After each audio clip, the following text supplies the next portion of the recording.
The longest night. She wasn't afraid of childbirth. She was afraid of becoming another story. Just 6 months earlier, she had stood beside the grave of her closest friend, a young woman who had gone into labor with dreams of holding her baby but never returned home.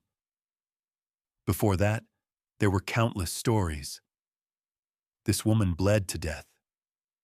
That one lost the baby. They couldn't save her.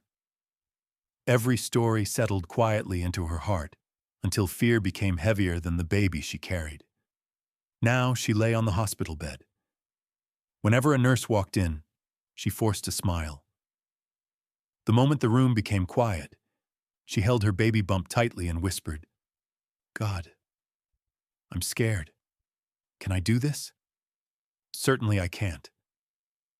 It wasn't that she didn't want to be a mother.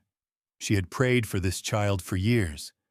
She had imagined the tiny fingers, the first cry, the first smile.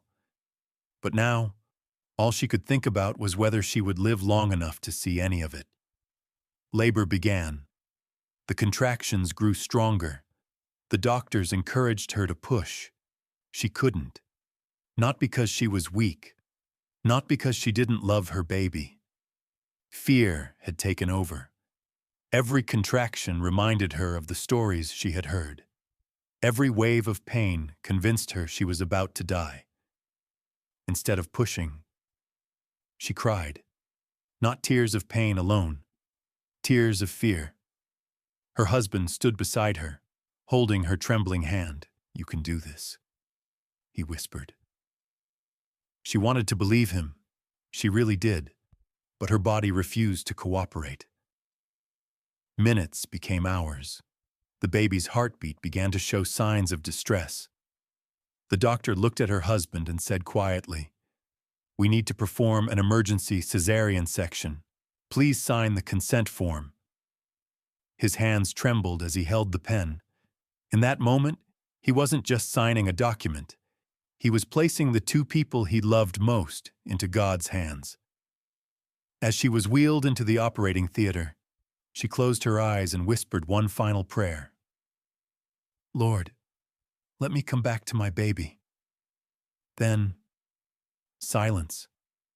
Moments later, the cry of a newborn pierced through the room. A sound that turned fear into relief. A sound that reminded everyone present that miracles still happen. When she finally opened her eyes, the nurse gently placed her baby in her arms. She smiled through tears. This time, they were tears of gratitude. Sometimes courage isn't the absence of fear. Sometimes courage is trusting God enough to take the next breath while your heart is still trembling. To every expectant mother waiting for delivery, it is okay to be afraid, but don't let fear steal your strength. Every pregnancy is different. Every labor is different. Your story does not have to end like someone else's. May God grant you peace over panic, strength over fear, wisdom for your medical team, and the joy of returning home safely with your healthy baby in your arms. Amen.